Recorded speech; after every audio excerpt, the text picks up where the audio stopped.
If you've just started gardening in Florida and your plants are struggling, it's not because you don't have a green thumb. It's because Florida gardening is different. Today I'm going to share the 7 biggest mistakes everyone makes when they start gardening here, especially if you moved from up north. And don't worry, I've made every mistake too. So if you understand these 7 things, you'll save yourself time, money, and frustration. And at the end, I'm going to give a bonus one that I think is also a mistake that some people make. So let's dig in.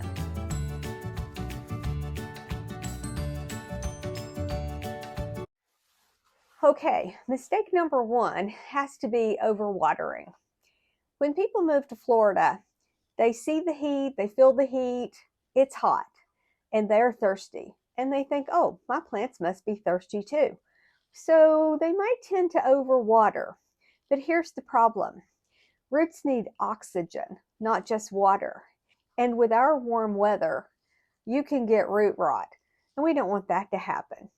Our sandy soil drains quickly, but if you're in raised beds or have amended soil, it might be holding water longer than you think. So what can you do?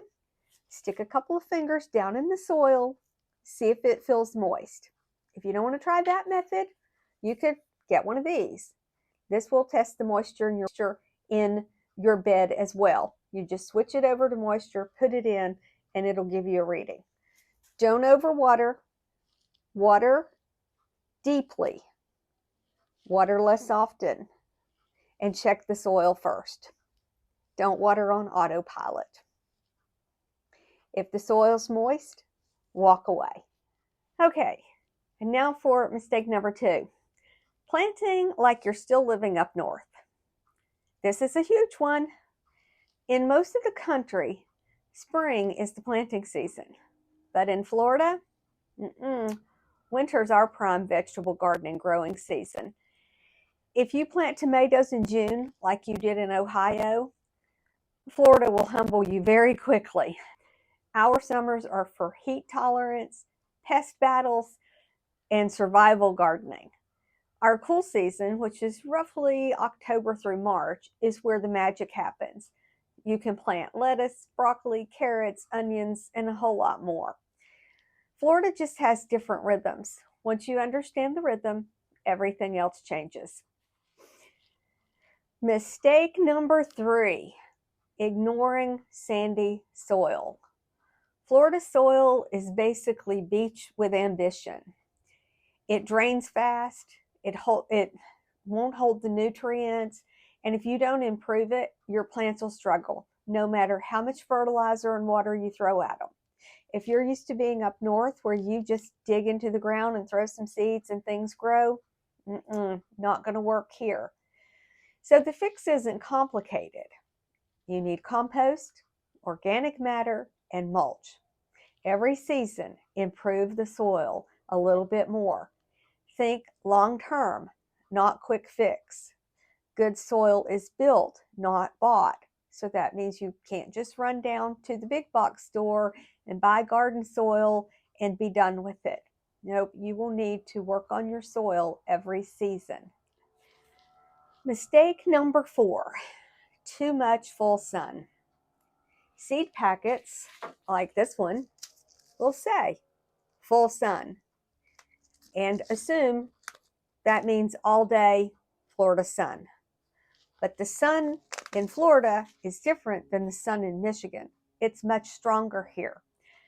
Afternoon sun can scorch your plants, stress them out, and invite pests. So we don't want that. Morning sun is best.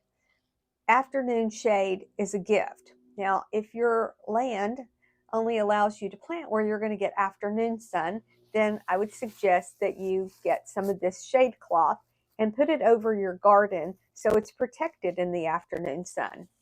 So sometimes success isn't about more sun, it's just about smarter sun. Mistake number 5, underestimating bugs. The bugs here live year-round. We don't get those cold, hard freezes that reset the whole system. Oh no, our bugs are here year-round. So if you ignore your garden, even for a week, and sometimes even only a couple of days, the pests can move in like they've just signed a lease and are feasting at the all-you-can-eat buffet.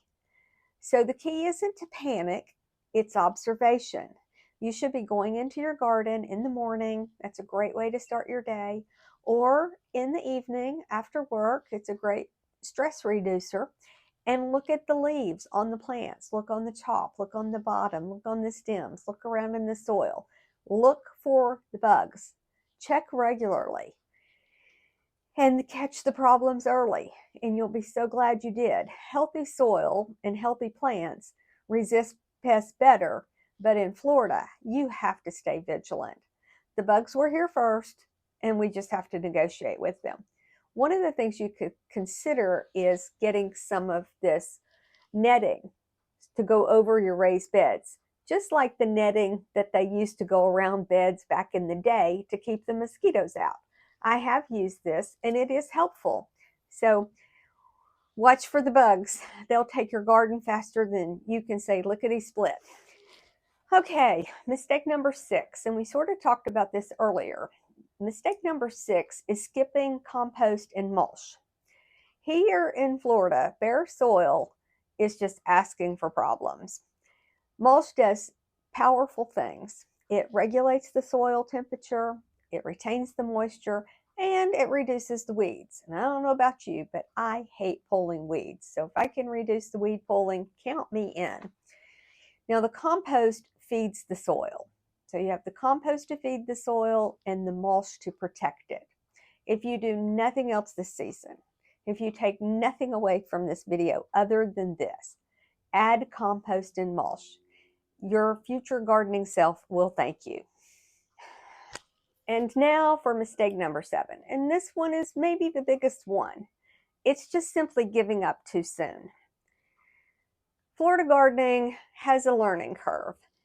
Timing is tricky, weather changes fast, pests move in, but every experienced gardener in Florida that you know, they've all had seasons that flop. I have, but it's a learning opportunity.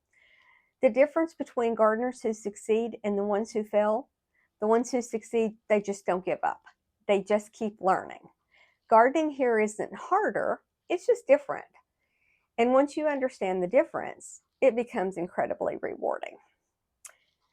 Now, for that bonus tip, the bonus mistake. I'm going to say the bonus mistake is planting things that you don't like to eat or that your family doesn't eat just because it's the season for it. An example of that is in the summer, we can grow okra and black-eyed peas here. I've grown them before, but I don't like eating okra or black-eyed peas.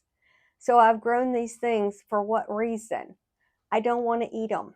So in the summer, instead of planting those hot weather crops that'll grow here, I just plant flowers because I enjoy flowers and I enjoy tending to flowers and seeing flowers. I'll leave my vegetable gardening for October through March. If you're new to gardening in Florida, don't be discouraged. You're not behind, you're just learning a new environment. So comment below if you've had challenges that you've been able to overcome in your Florida gardening, or if there's challenges you're still facing that you just don't know how to fix. Share this video with someone who may enjoy these tips that could save them some time and frustration. And if you like, subscribe. It really helps the channel, and every week I'll talk about what works here in Central Florida, in real time, in real soil, and in real weather. Because this isn't just about growing vegetables, it's about growing confidence. So, from seed to soul, happy gardening.